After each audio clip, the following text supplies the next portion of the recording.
Hello, everyone. My name is Kody Kinzie. I am a security researcher at Varonis, and today we're going to go over the weekly security news live with my good friend and coworker, Killian. Killian, thank you for joining us today. Thanks for having me again. I was worried. I was looking for some comments as we were coming in. Good thing we have James here saying hello. I know. So I am, again, for everybody who doesn't know the situation, the producer of the live stream now. Zero experience and excited to get into the job. So I believe the title of the stream is actually saying that it's a Q&A stream, but that was Wednesday. We're actually doing the news stream this week. So just wanted to make that clear. And you can expect other fun surprises as I slowly learn how to figure out this streaming setup. But it is good to see everyone. I think I've linked it properly. I'm not even sure if we're going live to LinkedIn today because we've had some issues with that. But we've got so much stuff to cover today. We might not even get through all of it. Yes, good to see James, JR, John D. I thought it was John Deere for a second, and Shaw.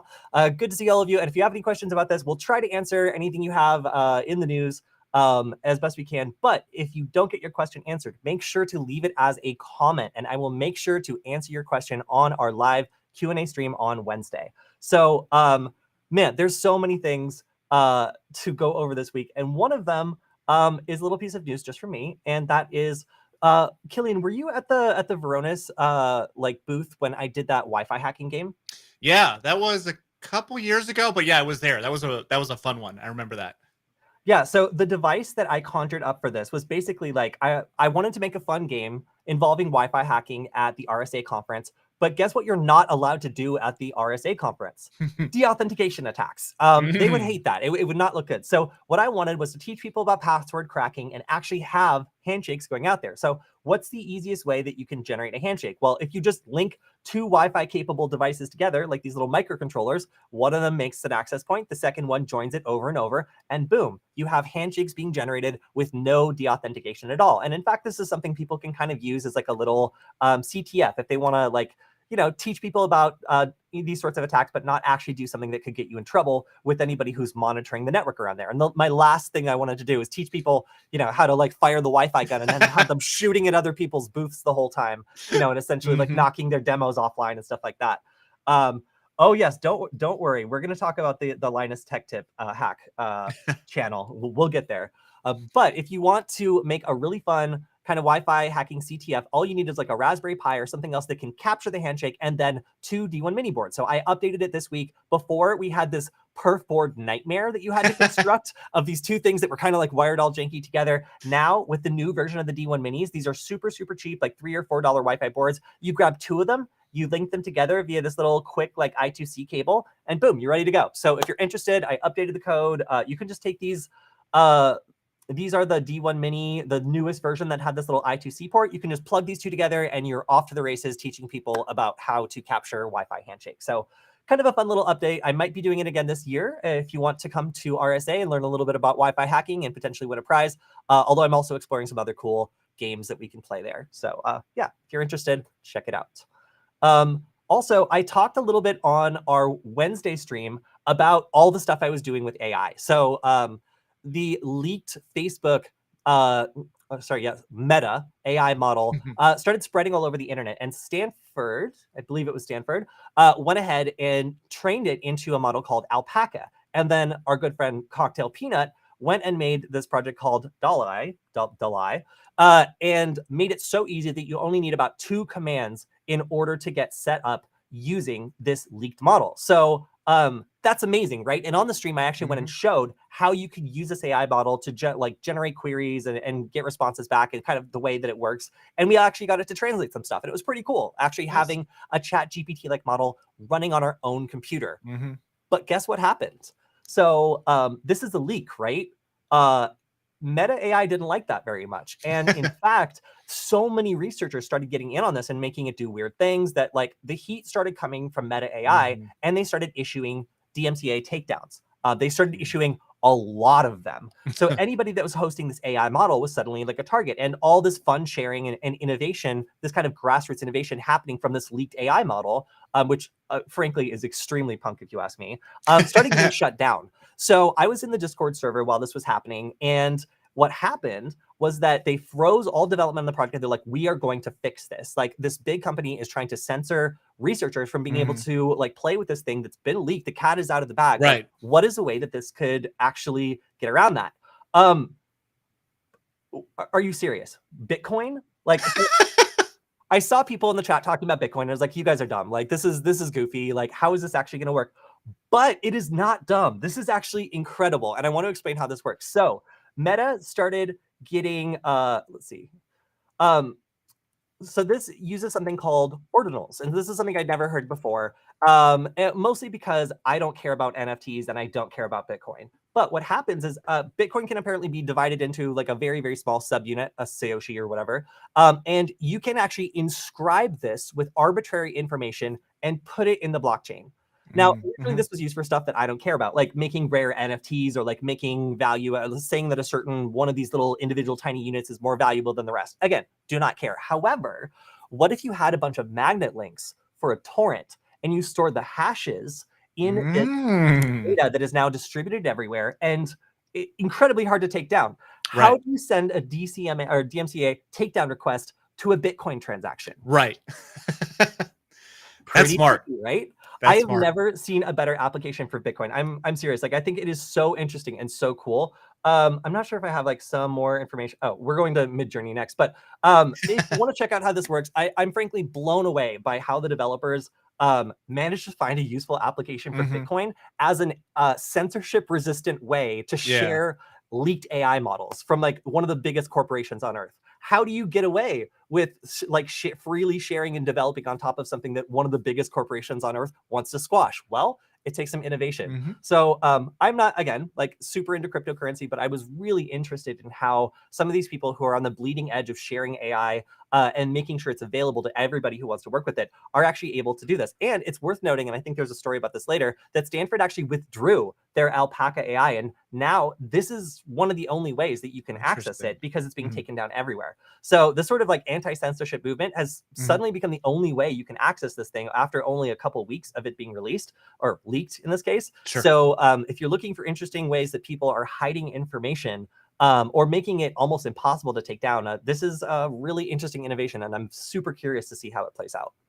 Yeah, that's pretty cool. Yeah, this is exactly right. This is sort of the dream or the hopefully the theory of the dream around like blockchain. Like this is the legitimate reason for it. Like this, permanent record, distributed record for checking things. I mean, I don't know. I'm not into the Bitcoin world or cryptocurrency or anything like that personally, but this is the real meat, I guess, as opposed to the distraction of the currency, if you will. Yeah, there's some really incredible stuff happening out there. So if you're curious to see how the AI wars are playing out, it seems as though like the punks versus the corporations have now pulled Bitcoin into the fight. Something I really didn't see coming. All right, so let's talk about the news that came out this week. Did you see this headline? I did, yes. I did see this the other day. I think it was yesterday or 2 days ago or something. I saw it. Wasn't it? So I seen these pictures. Was it also a video as well too, like a deepfake video? I didn't see the video, but I imagine with the hands being more or less figured out on Midjourney, like it would be relatively easy to start to stitch these together and create something that looked probably pretty grainy still, or not super high quality. But the frightening thing here is like these look really good. Like they figured out the hand thing, and we did a little experiment where on the last stream we actually downloaded Stable Diffusion, and we're running it on Google Colab. So it was like running on Google servers and stuff. And we tried to get it to generate hands, and it was horrible. According to it, humans have like 4 fingers, and if they do have 5 fingers, none of them are thumbs. So that used to be the way you could pretty reliably spot like a fake image, but this new like Midjourney 5 is able to do a really good job of creating images that could potentially be used to spread misinformation. Now, the funny thing is the person who got all this attention and made these on Midjourney got his account banned like immediately. Because even though, he's kind of demonstrating a point, this was front page news on the AP yesterday. Like I opened it up, I was like, oh, it's that funny picture I saw on Twitter the other day. So I'm on like Midjourney. Like I've used it to create some interesting things, and frankly, it's really cool. It's really amazing. But if you haven't played around with some of these tools, you really need to see how easy it is to generate some of these fake images, or like in the previous example, download an AI model like ChatGPT. I mean, obviously it's not quite as good, but it can be used for relatively simple things. And I was able to get it to come up with a lot of of really interesting images based on the prompts that we talked about. One of our viewers asked us to make a picture of her dad, and we generated a picture of a man riding a pig through downtown New York City. And it was pretty cool. He didn't have a face though, so there's definitely some things that could be fixed with it. But really, like, the ability to, as an individual, pay nothing to create fake imagery like this is exploding. And this used to be something that was very expensive, or only a couple of people had. That is no longer the case. And that's kind of why I'm so excited about it. Even though obviously this is alarming and could be used for all sorts of nefarious things. Yeah, it's actually funny we're talking about AI so much this week. Just the other day, or 2 or 3 days ago, I was working with some of our research team on some cool stuff that, if you're going to be at RSA, keep an eye out for some of our presentations.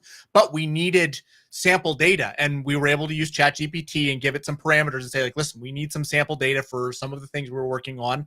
And it spit it out like so fast. Like, I've built a collection of sample data for certain labs and stuff that we've used over the years. And it's time consuming, and within minutes, like couple prompts, it created tables for us for some databases and all sorts of other great stuff. So it's kind of cool. I'm coming around to it. I was a little bit skeptical at first, but we talked about how, like, threat actors haven't really used things like ChatGPT or whatever, because it's connected to OpenAI, who's a huge corporation that's scanning stuff and making sure that if you're using it for like threat campaigns or whatever, like, they're probably going to catch you and stop you, because there's no assumption of privacy. But these leaked AI models, they're not reporting back to anyone, and you can train them however you want. You can take off the safeguards and you can really do some weird stuff with it. It might not perform as well, but with enough coaching and enough training, you could learn how to use these in a very malicious way, and there's no safeguards on them whatsoever. So that's really what I think is also interesting here, is like ChatGPT has some limits on it, but as this sort of stuff gets out, there's not going to be limits on some of these leaked models that people can train themselves. Yeah, it's scary. It's okay. So it's time for me to complain about Signal. I got a lot of feedback on this. I had 7 quote tweets, 34 retweets, and like 236 people liked it. What I mostly learned about that from this thread is that Europeans don't use SMS, and they think they are so much better for it, which is true. Frankly, SMS sucks. It's been around since 1998, but like, in the United States, you might not believe this, if I have an Android phone and I want to text an iPhone, there is no protocol that those two speak together except SMS. It is wild. So for Android users in the United States, Signal was able to communicate with anybody. You were able to text anybody. And for anybody that I was getting to sign up on Signal, it was pretty easy. They would just download Signal and they'd be able to use it to communicate with everybody. That is no longer the case. Now people need to silo it between 2 separate apps, which is really annoying. And frankly, a lot of the people that used to use Signal are just not going to use it anymore. They're gonna go back to SMS because they don't care that much about privacy. And as soon as it becomes a burden for them to, think about, like, oh, who do I know on Signal versus, oh, who do I know that doesn't use Signal, and split your communication between those 2 groups of people, like, people that aren't security practitioners really don't want to do that. Like, you're barely able to convince them to use it in the first place. And it is an improvement. But when Signal pushes out features like stories, which is like trying to be like Instagram, like, I'm not friends with everybody on my Signal contact list. Like, I'm serious. Like, it's not something that I want as like I don't want like a social network, but Signal from some of their releases seems to be following in the steps of like WhatsApp and trying to like replace them in some other countries where SMS texting is very expensive and it's just not a focus. So I applaud them on their international agenda. However, as like an American user of Signal, it's so much harder for me now to convince other people who use Android to use this app. It just sucks. So like, some of the justifications I've seen for it are pretty flimsy. A lot of people keep saying SMS is on its way out. People have been saying that since like 2008. Like, really, it's been around for such a long time, and we have better protocols, but the 2 major companies just won't talk to each other. So if you're like a senator replying to this thread, and you have the power to introduce legislation that forces like a more secure communication protocol, I accept your point. But otherwise, this is what we have right now, and on like, on the ground, like, this is what we're dealing with. So I think this is a mistake. I really don't like it. And I also use the feedback feature in Signal to like send them a message saying, I think this is a mistake and I don't like it. And they replied, oh, you're not running the most recent version of the app. I'm not asking for support, buddy. I'm telling you this was a mistake. So anyway, I am not a huge fan of the direction that Signal is heading in right now. I will let you guys know when I find a good replacement that I start actually convincing people to use. But I feel like there's a big niche now for people who want convenience when it comes to being able to taking a step towards security, or interacting with their security or hacker friends or protester friends or whatever it is, without needing to silo all of your communication and like convince some of those like wobbling people going back and forth that like stories is a feature that's going to sell them on like siloing everything. Anyway, Mm-hmm. mostly it seems to affect me and other Android users. A lot of iPhone people have been eager to tell me this is not a problem for them because it's always been that way. Yep. Just because the iPhone does not allow you to send text messages at all. It's like completely locked down, as iPhones are. But yeah, I'm not a huge fan of this, and I think I've adequately explained why. Unfortunate, but that's just the case. Mm-hmm. So instead of an iPhone, of course, I decided to go with a Pixel. And with that, I found out that all of the images that I've cropped and sent basically forever can be recovered. So if you've Mm-hmm. ever sent an image that you cropped thinking, hey, I don't want other people to see this information, the Acropolis vulnerability applies to you. So what is this? Well, it is a problem where the actual information that was cropped out was not actually removed from the file. Mm-hmm. So you could very easily just go back to the file, remove where it starts reading and start back from the top, and boom, you suddenly have access to that Mm-hmm. information again. Extremely stupid, but it has been fixed. The problem is this is not the only vulnerability that came out involving a Pixel. So also there was a problem, and this was a really, really serious one, Mm-hmm. that went something like this. Somebody could send you a specially crafted message over Wi-Fi calling or LTE calling, and Yep. that would be able to infect your device potentially persistently and run Mm-hmm. code arbitrarily on it. That is huge. Like that's a really, really bad deal. Yeah. And there's also a chain of breaches in the last couple months that are like, like AT&T, like subscriber Mm-hmm. information, T-Mobile subscriber information. These are like people that work with Pixel, like for their plan. Like it's totally conceivable that people who have a Pixel or like a Google Fi like phone plan would potentially have that information leaked. And Fi, Right. unfortunately, just had a leak of all of their Oh numbers and no. people who use Fi. So what are the odds that somebody who has a Google Fi number has a Pixel? You can Mm-hmm. start to see the problem Right. with all these pixels being exposed. Okay, you ready for the best part? And by Yeah. best, I mean the most horrible part. You can't even turn off LTE calling on a Yep. Pixel because they removed the feature like a year ago. Yep. So I read this, and that was the first thing that I went to look for, and yeah, it's not there. I remember seeing it, but I couldn't find it, and yeah, gotta love it. then in a final cherry on top, this is a rumor, but it was from like fairly well-placed sources. Apparently somebody messed up the release of the Pixel like 6 Pro like update for this, and it was another day and a half behind all the other models. So like some of their flagship phones could Yeah. not be updated to fix this for an additional day or two, even when it was widely known Mm-hmm. that this was a 0-day vulnerability and was being reported everywhere. You still couldn't fix it. Like I was going through my Yeah. Pixel and trying to find where I could turn this off, and it just wasn't able to be done. So pretty crazy to have a vulnerability like this go out, be acknowledged by, again, one of the largest corporations on earth, Mm-hmm. and then not have a patch available for a Right. feature you literally can't turn off on one of your flagship phones. Wow. Yeah. I think also weren't some of the Samsung phones affected because when Google switched Yes. to their own architecture, which I think is based on Samsung architecture now.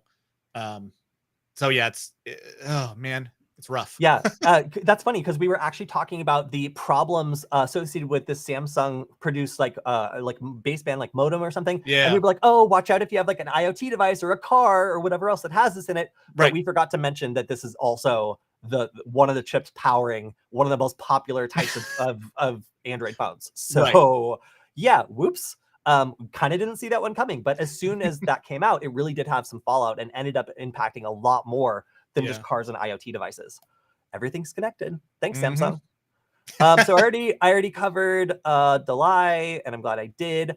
Just wanted to shout out a couple tools because sometimes they do that. Data Surgeon. So this is something that allows you to extract information.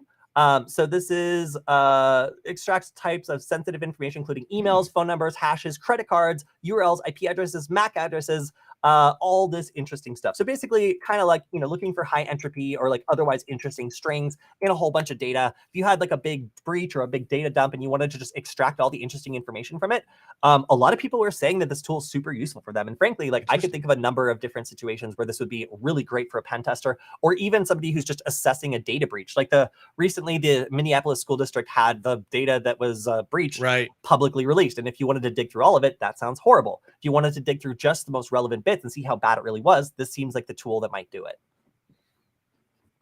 So next up is What's My Name? So this is a tool that also got a lot of traction, and I just wanted to shout it out.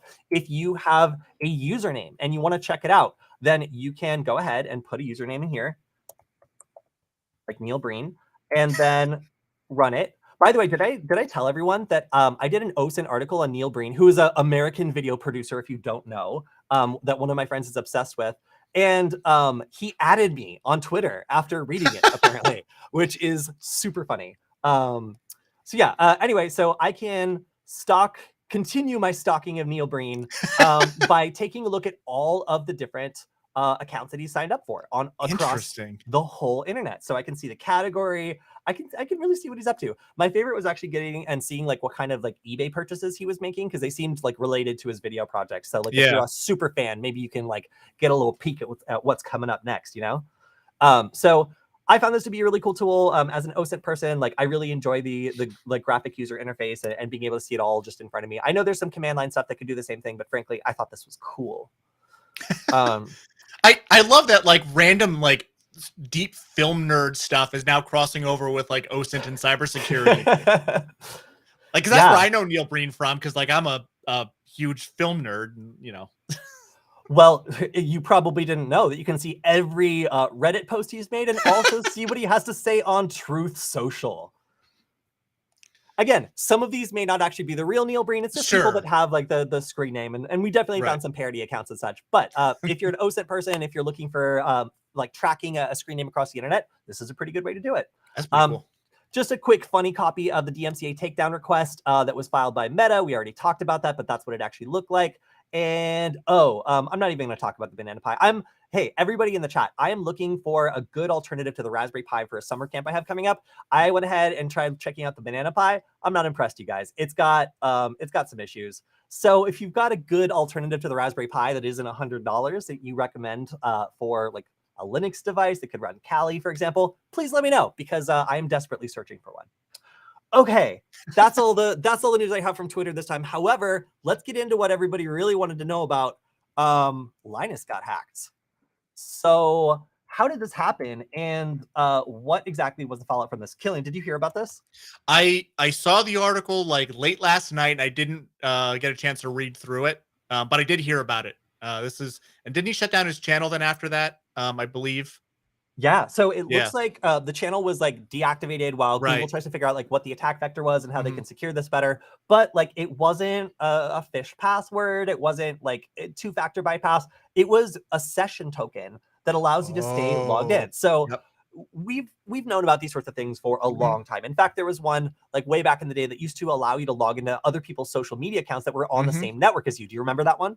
Yep, I remember that. I mean, in fact, well, Kody, I know you and I think maybe we even did the attack lab together, but at least the Varonis as a company had an attack lab where we went through this exact same thing where you trick somebody, you got them to do the authentication, the MFA, and then you stole their token, and then boom, you're logged in, bypass all of that. So, yeah, those tokens that are meant for, again, convenience basically confirm that you are the correct person and allow you to do all the stuff that you want to do on the website without having to log in again. And that can survive maybe going to a new IP address or other things that a computer might do as it moves around the world.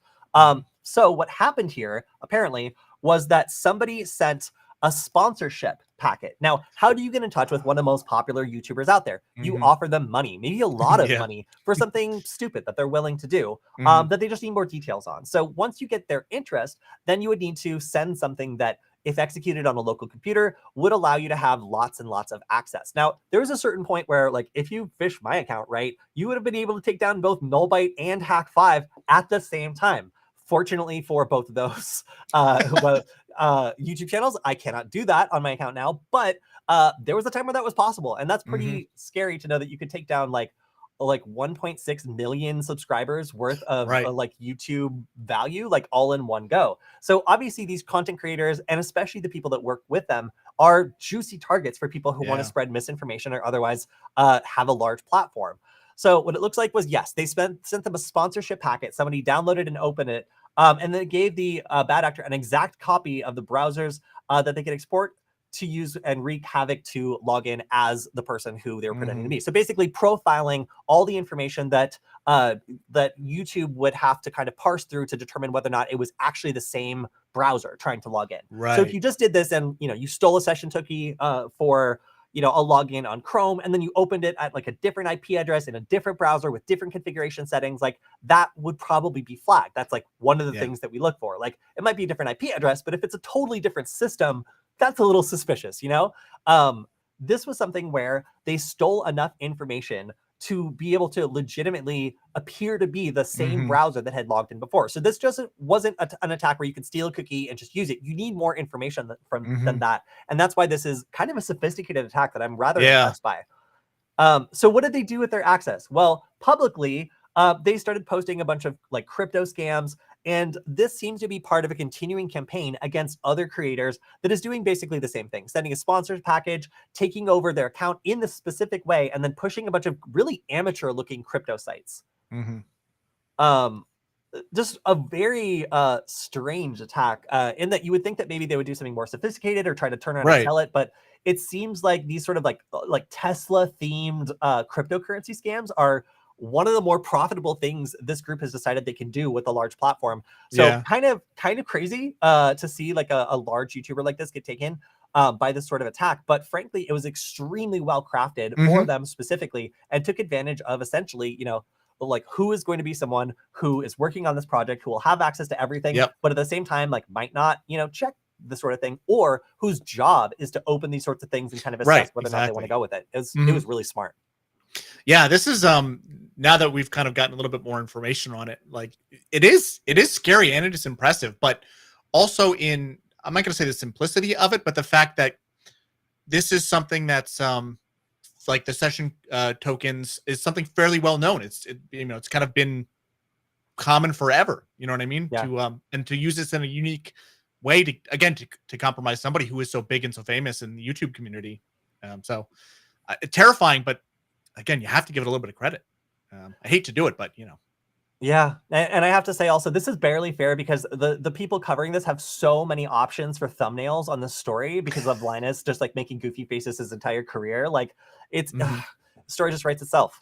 But yeah, so this was crazy. Obviously, if you're a YouTuber or if you're somebody with a platform like that, be very suspicious of sponsorships from companies that you cannot verify as being real companies you know of, or from companies that like might be like spoofed. There's a lot of different ways attackers can come after you, and this is an increasingly popular one that we're seeing other YouTubers get taken by as well. All right, so we have so much news today. We're gonna have to go through them semi-fast, but they got Palm, you guys. So if you haven't heard, Palm Halpiran has been the owner of the Breach Forums hacking forum for a very long time. He's kind of a controversial figure in that, like, you know, like Black Hat hackers, like he's barely doing anything wrong. He likes to goof off every once in a while. And then like sketchy data companies that like buy data off the darknet and resell it to like the government are like, this guy's a bad actor, get him out of here, because like he's kind of like the free version of their business model. So obviously Breach Forums is a place where people spread breach information. Like it could be construed as a marketplace, but a lot of the data that's breached there is free. So we'll it's kind of too early to speculate exactly what's going to happen here, but this has, well, I'm not going to say unfortunately, but this has spelled the end of Breach Forums as well, as the current administrators do not believe that it is safe to operate anymore, as the feds probably have access. So this forum has been around for a while and has been in the news a lot. And they were polite enough to only use his Avi and not show any pictures of him specifically, which I find very respectful of you, bleeping computer. So it describes him as a well-known player in a cybercriminal underground devoted to breaching computers and selling or leaking stolen data through forums and social media. He was also a high-profile member of the Raid Forum cybercrime group. Yeah, so I mean, you know, kind of honestly a popular underground figure amongst like hacker culture, kind of weirdly. But yeah, a lot of people are feeling supportive of him, even though obviously a lot of the things he was associated with and affiliated with are blatantly illegal. So we'll see how this one goes. But yeah, they got Palm, you guys. Kind of a sad day for people that were interested. I would say kind of a sad day for companies who buy data off of breach forums and then turn around and package it and then sell it as a product. Not naming anyone specifically, except for 3 companies I'm mentally naming specifically. All right, so next up, NBA, go sports. Except we got a data breach, you guys. So I can't tell you much about how sports normally work, but I can now tell you potentially information about people that like them. So this is not from the NBA themselves. It's held by a third party data provider that does their newsletter service. So it's not like everything from the NRI, but the NBA. Sorry. Can you see how little I know about the NBA? Yeah. But yeah, so it looks like not that big of a breach. It's mostly like it's mostly just information about people that sign up for a newsletter. However, obviously it's a big organization and a lot of people are not going to like that. So it's saying that obviously if you are an NBA fan and you're on this list, you're expecting emails from the NBA potentially about your account or an opportunity or a sale or something. So this makes it pretty ripe for phishing attacks and would be extremely useful for people who want to do sports themed phishing attacks that know all about sports and what those sorts of people want. So if you are a sportsman or sportswoman or any sort of sports person, then beware, because you could be getting phished if you had signed up for the NBA newsletter. Aside from that, it doesn't look like your passwords or anything were breached. So I'm going to give this one like a very unofficial, like 3 out of 10 in terms of how worried about it I am. I mean, any data breach carries with it the risk of phishing. I sincerely hope that somebody is getting free credit monitoring. You know what I noticed too, Kody, as I went through some of the articles for this? I love, and I think it's in a couple of them, maybe I have to look for it more carefully, but they're like, oh, our recommendation is to be vigilant. I think that's the new like corporate term, like to tell you like, oh, there's nothing we can do. Sorry, just be vigilant. You'll notice it. It's a bunch of these articles that seems to be the new catchphrase. Leo is also chiming in and telling me about breach forums. I did not know this because I've never been on breach forums and I've never bought breach data. Apparently, in order to use breach forums, you have to buy credits and be able to like access the data breaches and download them. So it's not entirely free, and that also definitely sounds like taking a piece of the action for stolen property. However, as I said, these other companies just, if you can sell it, doesn't that mean that like buying it should also be illegal? I don't know. I'm not going to get into the debate, but yeah, a lot of people have opinions about this, and it is a big piece of news. So we'll stay tuned for that. All right, next, let's see who's getting free credit next. Okay, so Clop ransomware has been in the news a lot because a lot of companies have been hit thanks to like a third. Would we call this like a watering hole attack or like a supply chain attack? Would be supply chain attack. Yeah. So this was a go anywhere 0-day vulnerability that allowed the Clop ransomware gang to frankly get at a lot of different companies' data. And in fact, I think the city of Toronto is going to be an upcoming story as well, as potentially being a victim of this gang as well. We are seeing this gang in the news a lot. And frankly, again, it's because of the interconnected nature of some of these products that, have a lot of corporations or a lot of important businesses using them, and thus have access to a lot of this really important data that those businesses absolutely need. Yeah, this is certainly not the first, nor is it going to be the last, but this seems to be a much, I'm not going to say easier target, but you get a lot of bang for your buck when it does succeed, is compromising the kind of someone else in the supply chain here. Because again, you can be successful once and have, a lot of impact across a lot of organizations. I do have to shout out James. Sports is when police have to grease the light poles so people don't climb them. That's exactly it. That's the actual definition of sports. Wow. Well, as with a lot of these other breaches we've seen, it seems like the burden of most of these breaches tends to be like employee files or other internal files that involve employees. And unfortunately, a lot of these times when it is employee files and not customer files, a lot of these companies tend to not pay. So instead, they get free credit monitoring. So we'll see other victims of the Clop ransomware gang, but it is shocking how just one breach can end up affecting so many companies, and you end up with all these victims because they were relying on one incredibly juicy third-party provider, just like the city of Toronto was. Again, this is the same breach. This is the go anywhere vulnerability that is allowing them to go on a hacking spree. And oh look. There's also UK's Virgin Red and Pension Protection Fund. Like, this is not a very targeted attack in the end because they got one company and they were able to spread to basically anybody who used them, but they're making good on this access, and they're really trying to go after a lot of prominent organizations that might have spooked off some like smaller ransomware operators. Yeah, it seems like they've had a nice cross section of people who are using this. I don't remember. Is it 130? I was gonna say 130 organizations have had their data stolen through this. Yeah, So including yeah, Saks Fifth Avenue. I think we have a story on that coming up as well, which we're just basically going to say the same thing and go through. right. But I mean, it's the same problem. It was one incredibly important provider of services to a bunch of different companies that then ended up being the attack vector that allowed Right. them to access data that, the Forda was not really the main target in this. It was all of their Right. customers that were going to pay up potentially way more money than any one company could ever afford to pay. Yep. So kind of a trend here, especially for the Clop ransomware gang. I've just been amazed at seeing them all over the place. But then again, they got a pretty prominent score when they were able to hack into all these other companies using the Go Anywhere vulnerability.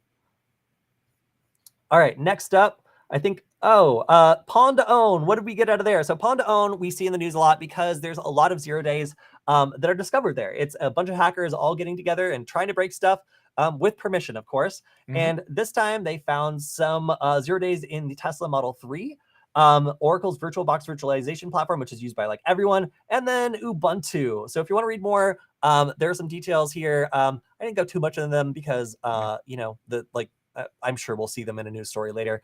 But I don't know. I really like this conference, and I like to shout them out every time because they're always in the news for finding like 0 days in extremely prominent products. So yeah, don't have much more to say about that one aside from if you want to see some cool 0 days, they're definitely a conference to check out or possibly attend. I love that though. I love that, I guess, in the news, to be honest, because this is what I want to see. Like, I want to see good white hat hackers earning money, finding the stuff to keep us safe. Like, I know a couple weeks ago we talked about some of the automobile companies not really wanting to pay out, but like, this is nice, and I think they won maybe a couple Teslas in this. So shout out to Tesla for putting their cars on the block here and doing the right thing. I like that. Yeah. No, I appreciate that as well. I think that anybody who's brave enough to put up their stuff, find 0 days, and patch them quickly, like they're going to have better security than people who try to sweep that stuff under the rug. Absolutely. All right, so this is actually in multiple stories. This is a really bad WooCommerce plugin. So they're force patching this because it is being used in a very sophisticated attack that allows attackers to inject code that steals credit cards in really interesting ways. So this is just kind of covering like what you need to do in order to stop it. The actual attack itself, to me, is more interesting. I think I have it up ahead a little bit. So it is in one of the articles that goes into the detail on it. I forget which one. Oh yeah, we'll cover it. But yeah, so we'll get back to this one. Let's just say that the attack here targets people who are attempting to have online stores and might even have some security tools checking for like unauthorized like data being exfiltrated or like code on the public facing website that's malicious. Like even if they have a good amount of scanning, it's still possible to inject this code and get away with a lot of credit cards. So pretty wild. All right, so CISA came up with a new tool for scanning activity, Microsoft Cloud Services, and you'll never guess what it's named. Untitled Goose Tool. I'm curious. Yeah, I saw that too. I know that there's that game, there's that Goose game that was 2 years ago. Yeah, I know. It seems a little late. Yeah, I'm not sure what they were going with on there. I mean, we're completely off topic, but like, I'm not, because I don't know. Geese are malicious and run wild? I don't know. It's a dead meme. It's fine. It's fine. It was a good game. I mean, I guess we can still keep riffing on it. But anyway, so what this is a free Python-based utility that is going to dump telemetry information from Azure Active Directory, Microsoft Azure, and Microsoft 365 environments. It's looking through all the audit logs. It's kind of looking for anything sketchy according to the MITRE attack framework and best practices. And it generally seems like if you're a business that doesn't have anything else, or doesn't run audits, like regularly, this is really good for you. It's free. It allows you to do some of the stuff that the larger corporations do. And I would say it's like the minimum perhaps you should be doing if you're not auditing your stuff in other ways and you're like a smaller business or you don't have like like your own solution that allows you to dedicate a person to doing this. Because if you miss these alerts, it's obviously a really bad thing. So running this periodically or even frequently might be something that smaller businesses could do for free to be able to get at least a little bit of a warning if something starts going wrong. Because frequently, someone will be breached, they'll get in, they'll establish persistence, and then they'll lay low for a while. And if you can catch them in that phase, then it means that maybe your data hasn't been exfiltrated yet while they're still doing like enumeration, and they're trying to like maybe escalate privileges or something in your network. Yeah, this is kind of cool. And I mean, Kody, you know that I spend a lot of time talking about 365 just with our rule here, but it's it's nice to see that there are some tools for people out there, because again, it's super complicated. There's 365 it's a common platform. It's great for what it's designed for, which is collaboration, which is getting people to work together all over the world. But it's powerful, and it's complex, and it's there's a lot of risk inherent to the platform, even from normal business processes. And I know you and I collaborate a lot on things too. I collaborate with people internally. Every single Microsoft app that's built into Windows has that share button, and it's just easy for sensitive data to get up there, to be shared and collaborated, because that's what it's designed for. But to get some of this information out is tough. So yeah, it absolutely is. I've been informed under no uncertain circumstances that mess with the honk, you get the bonk. So I'm going to walk back everything I said. It is an alive meme, and it's very clever of them to use that name. I apologize to all the Untitled Goose Game fans in the audience, of which there seem to be numerous. Moving on.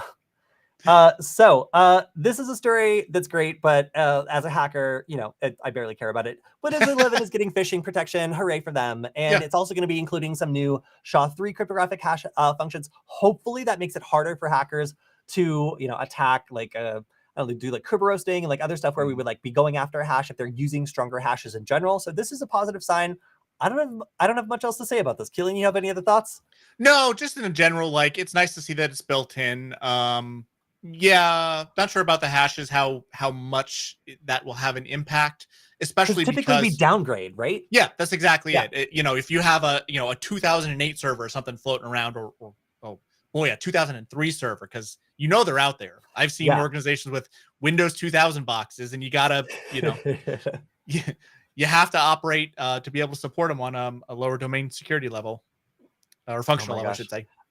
Yes, the Millennium Edition, my favorite version of Windows. You know what?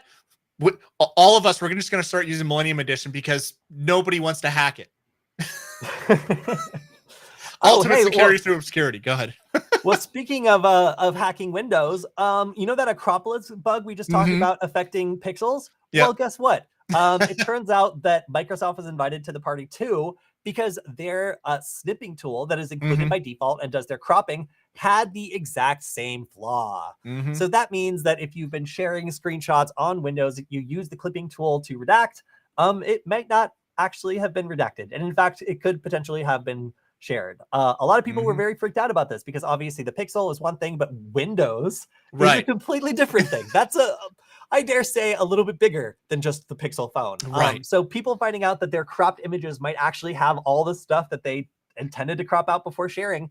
If this was compressed or modified, like maybe that information was destroyed. But if you're sharing the raw file, it is 100% included and recoverable. So maybe if you use Windows, like make a mental list of every photo or whatever else you sent that you've cropped, and think about whether or not that's a problem, and then try to claw that back if you can, because it really is something that a lot of people are freaked out by, because they assume that if you crop something out, it's out of the image. It makes the file smaller or something. But no, it actually just sets a new marker inside the file from where it starts reading. And that is perhaps sufficient, but not secure. And a lot of people were upset about that. I think are still upset, because isn't Windows 10 still affected? I believe. Oh my God, you're right. I think it is. So Windows 11 was updated, but Windows 10 is actually still affected. Which sucks. So Bleepy Computer apparently reached out and asked if it will be updated, and there's no response in this article. So as of today, there has been no response, and this is still a thing on Windows 10. Yeah. All right, so here we go. This is the story. So why was WooCommerce getting force updated? Why was I bothering to share with you instructions on how to do this earlier? Well, it's because of this. So attackers were able to inject code inside the authorized.net payment gateway module for WooCommerce, which means that the code was not actually hosted on the forward-facing website, which would get scanned and kind of like looked at. Instead, this was only initiated at checkout and was able to grab customer information like credit card number, expiration date, CVV number, address, phone numbers, and email addresses. Now, this information could be easily combined to get the person's full name, which is what you need. And usually they're like, oh, well, it just has one token. It's only able to, do whatever this one time. Not in this case. If you're able to get all this information, you're just stealing the credit card information. You can use it pretty much anywhere. So a lot of online merchants work with security companies that scan the HTML, so they couldn't go there. And they also will maybe scan the outgoing activity and look for things that are suspicious. How do you get around that? Well, these attackers were very, very clever, you guys. They managed to figure out that they could not only hide by only like popping up in the final moments of the authorization so that the code wasn't actually hosted on the website, they were able to actually encode the hidden information into an image file that the attackers later retrieve. Now, in order to evade the scanning, whatever else it might happen, they were able to pretend to be part of just normal data by mimicking WordPress's Heartbeat API to emulate regular traffic and mix it in with the victim's payment during exfiltration. So they made it look like just like this image file was being uploaded as part of like the Heartbeat API, but instead the image file was actually encoded with encrypted information that had been stolen from the point of sale system. Do you know how sophisticated this is? It's crazy. Like, it's really wild to see how far these attackers went to not burn this vulnerability while it was running. They must have stolen, frankly, a ton of credit card numbers with this. Yeah, I mean, again, this is, I hate to say it, but it's dedication to the craft. It's an ever escalating arms race, really. And the fact that they went to a real encryption API, or sorry, a real encryption as opposed to like base64 encoding or something like, not lame, but you know what I mean, like something fairly common, to really take it home. But yeah, and just shows there's a lot of money behind it. Hey, just came out. There's actually now a patch for Windows 10 from one of our people in our chat. Now you just have to screenshot your screenshot if you want to do a crop. So there you go, everyone. Workaround has now been released. Windows 10 is no longer vulnerable. You just have to screenshot your screenshot and you are good. All right. Wow, that was fast. You did it. You released that faster than Microsoft. You should get a raise. All right. So speaking of people that are getting free credit monitoring, we got Dole employees. So Dole was in some sort of data incident we reported a week or two ago, but now it seems that, yes, this was a ransomware attack, and it seems as though it was a double exploitation ransomware attack where a memo was sent out saying that they're in crisis management mode. This was actually a very polite and very brief letter to all the stores that were affected, but it does look like it is going to be free credit monitoring for Dole employees at this point, based on what little information that has come out again about this attack. So stay tuned for more information. We don't know how the negotiations are going to go, but with these sorts of double exploitation ransomware attacks, goes one of two ways. Either the data gets released or it doesn't. So we'll see what happens here. So are you interested in ChatGPT? Do you have a Facebook account? Well, there are a lot of different phishing websites out there that are pushing ChatGPT plugins or ChatGPT add-ons for AI enthusiasts who are interested in getting in on all this cool stuff. However, some of these are actually designed to exclusively steal your Facebook account.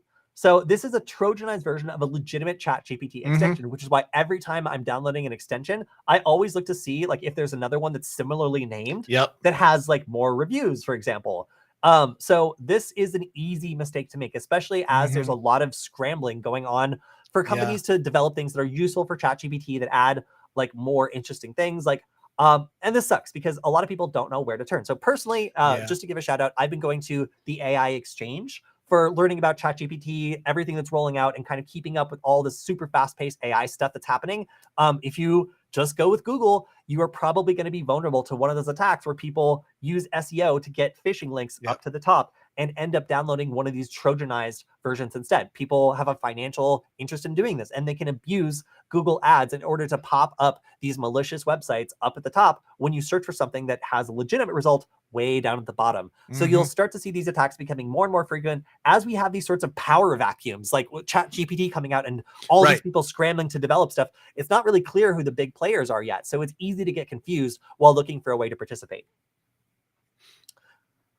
All right, next up, we have North Korean hackers are using Gmail extensions to steal Gmail emails. Guess what? It's the exact same story that I just said, except now it's North Koreans and they're using these extensions in order to steal Gmail accounts. So I'm not going to go too much through this because literally it's the same story we just went through with a slightly different goal. It's just very important for you guys to scrutinize these sorts of like extensions before installing them. And part of that is just like looking at them and seeing if there's any obvious red flags. And second, if you're a researcher, if you're somebody who wants to dig in it, there's lots of tools that allow you to extract like what actions it takes or what permissions it needs.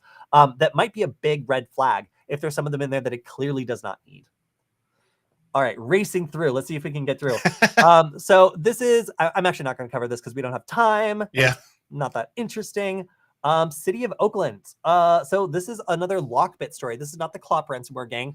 But this is now being claimed that the City of Oakland is potentially in another data breach. So we were talking about this, what, like 3-4 weeks ago? Like the City of Oakland dealing with a breach. And this now seems to be another entry in the Lockbit data website that's saying that they have information and they're threatening to breach it. And it's threatening to breach it on April 10th. So again, this is not the same story as before. Right. Yeah. This is a completely new one. The City of Oakland has yet to release a statement about this, but we can see that once it's up there and it's starting to be leaked, then it's usually some sort of data breach scenario, or I'm sorry, an unexpected encryption event. So, more bad news for the City of Oakland. We'll continue to see how this develops, but it seems as though employees' personal data is again at the center of the breach. This was talked about the breach in February 8th of 2023, and we're not totally sure what's going to happen. Wait, what? Yeah, this one was interesting because I believe that they're claiming that this wasn't a second breach. Actually, I think the story updated, Kody. I think before we went on. Let's see. I think there's a statement, or there was a statement. Here we go. Yeah. Yep. So we're aware that another unauthorized actor claims to have access to data removed from the City of Oakland systems. Our investigation with cybersecurity professionals and federal law enforcement remains ongoing. Based on our investigation so far, we have no indication that there was additional unauthorized access for our systems. We will continue to provide updates as appropriate. So this could be data that was stolen but not breached before. So it's like from the same breach. That would be a really excellent way of having a statement that sounds like you weren't breached twice, but in fact, it's two different sets of data, but breached at the same time. Yeah. So again, I'm not really sure what's going on here, but it does appear that another bundle of data is now being threatened to be released. And this could just be a second attempt at getting a ransom. Maybe they didn't pay it the first time, or maybe this is data that's juicier and they're doing kind of a rollout where they try semi-juicy data and then they go after the really aggressive stuff if they don't pay. I'm not really sure, but ransomware is a whole business. You know, we'll really see what they managed to get out of this. Yeah. All right. As we mentioned before, the breach hacking forum is shutting down. Oh my gosh, I've seen this Halloween costume so many times. I'm glad to see it in stock photography now. So this was shut down by botnets. Considering that after the administrator was arrested, it's probably pretty likely that the rest of the forum had been infiltrated or otherwise was no longer secure. So not desiring to join their leader, the forum has been shut down. So you can expect that this forum will pop back up for somebody who has less to lose and in an environment that doesn't feel as infiltrated. But they are saying that there are a lot of glowies, which is means federal agents. And because of that, they definitely are taking it on the safe side and shutting it down. So if you were a fan of breach forums, it looks like it's going to be, off to the next one. These things rarely stay down for long, though, so I wouldn't hold your breath that, we've eliminated hacking or breach forums forever. All right, how much time do we have left? Oh, look at this. Clop ransomware has also gotten Saks Fifth Avenue. We actually already covered this. I'm just going to say this was the Go Anywhere tool. This is something that affected so many organizations. And frankly, like when you have a third-party tool like this that has access to so much vulnerable data, maybe you need something watching that. That's all I'm saying. I'm not going to say anything else. I'm not going to say anything was done wrong by anyone. I'm just going to say, like, this was bad. All right, so another data breach. This one is Ferrari. And in this case, we don't know what kind of data was breached yet, only that they have received a ransom demand, and they are being kind of tight-lipped about it, except to say that they are wholly Italian-owned subsidiary, which is great. So it's starting an investigation to find out what's going on, but it says customer information included was names, addresses, email addresses, and phone numbers. So just like all those sportsmen, sportswomen, sports people, you need to watch out for phishing attacks, because if you want to own, or have thought about owning a Ferrari and signed up for some sort of list, it's entirely possible that you could be hit with some sort of phishing attack. But it seems as though it has had no impact on Ferrari's operations, so they don't seem to care that much. Well, you know who really needs free credit monitoring? Free credit monitoring is people who have Ferrari money. That's what I'm saying. Yeah, of course. Although, I mean, on the flip side, I make a joke about that, but these are probably high net worth individuals who, people will take extra time and care to try and, target. So yeah. it's a real No, thing. absolutely. Like high-end customers are definitely a target here. Mm-hmm. All right, next up, let's see if we can get through it. We've got General Bytes Bitcoin ATMs hacked using a zero-day vulnerability with $1.5 million stolen, which honestly seems kind of low for a little bit like a Bitcoin ATM zero-day vulnerability. But hey, good for you. It's more money than I've made from any particular scheme or scam. So these guys found a way to inject a zero-day vulnerability trapped as BAMF 4780. This is not what I'm sorry. This is not a CVE. What is this? Yeah. But anyway, whatever that is, remotely uploaded a Java application via the ATM's master services interface and ran it in BAMF user privileges. I don't know what that means. Probably someone else does. So the attacker scanned the DigitalOcean cloud hosting IP address space and identified running CAS services and then attacked them apparently remotely. And then the company took to Twitter and said to take immediate action to install the latest updates, because if you have one of these things, then it is potentially vulnerable. But this application was allowed to access the database, read and decrypt API keys used to access funds in hot wallets and exchanges, send funds from hot wallets, download usernames, their password hashes, and turn off 2FA, and access terminal event logs and scan for any instance where customers scan private keys at the ATM. Older versions we're actually logging this information, which sucks. That means that if you went to one of these ATMs and scanned your private key, then it was storing the information and it was able to potentially exfiltrate that. So that sucks. The fact that there's only $1.5 million is still, it's pretty shocking. But I honestly kind of expected it to be more if it had direct access to people's wallets. But yeah, kind of a scary thing, because like you could just have the money in your wallet drained and have no idea that it was an ATM you visited 7 months ago, that was responsible for that attack. Yeah, it's pretty crazy. I mean, I've seen these things around. I don't know. Maybe somebody in the crypto world can explain to them, but they've always just looked dodgy to me. Like, go put your private information at this random, thing at a gas station. Yeah, like the same way that the breach form people were talking about glowies, Right. like I kind of always saw these as like, hey, do you want to talk to the federal government? Like, you want people to think you're laundering money or paying a ransom? Like, I just looked at them and I'm like, no, that's okay. I don't want that. That's not for me. But yes, for people who have been forced to use these things, it seems as though they've got some problems. All right, so just got to pour one out for ZippyShare, host of a lot of sketchy files over the last 17 years. ZippyShare has come up a number of times, sometimes being called a, let's see, what did they call it? Oh yeah, well known for downloads and distribution of allegedly infringing music, and I think also like malware and that sort of stuff, like breaches. Yeah. So yeah, they had a reputation for letting you just pretty much like host anything there that you really wanted to, and they were involved in like a lot of like breaches and other things. So it seems like they're finally shutting down. If you've got a hankering to save ZippyShare, now's the moment, because it seems like after 17 years, the legacy is finally over. All right, so we already talked about Acropolis. We're over that. We're beyond that. I've already forgiven myself for that. And then last up, I think this is going to be the final story we have time. Oh, second to last story you have time for. The new Hinata bot is potentially able to launch 3.3 terabytes per second distributed denial of service attacks. That is more than enough to knock most services that don't have some dedicated protection off of the internet. We saw that there was a couple of these attacks that were like absorbed by some like more modern like service providers who are specialized in protecting against these sort of attacks, but it saturated their network to the point that like all of their centers were busy, if not overwhelmed, by the sheer force of these attacks. So it seems like it's brute forcing SSH endpoints, which would make it very difficult to log into an SSH service and basically disable it and make it inaccessible or just take it offline. Obviously, that could be a big deal with like a sensitive thing that needs to be logged into remotely that can't be accessed easily. But yeah, pretty crazy the sheer amount of traffic that's being able to be generated by these attacks, because it's just grown exponentially from what we were expecting before. Yeah, with that one, it's related to, I think it was in the story. Is this related to the Mirai group, I think, or Miri or whatever it's called? And is it targeting, is it also targeting like routers and stuff like that, or IoT devices? I don't remember, to be honest, because I think that's what it was.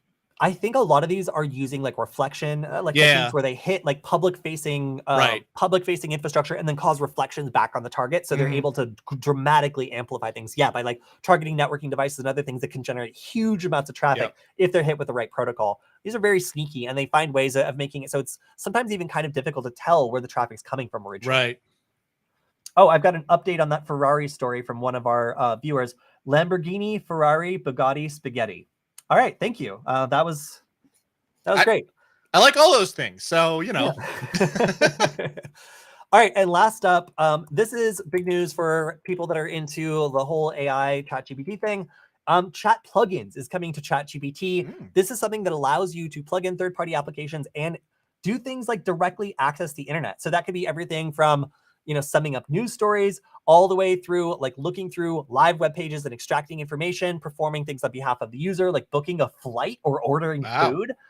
This is really crazy, because for the first time, we're going to be able to see live AI generated actions going across the network and having like influences on everyday things.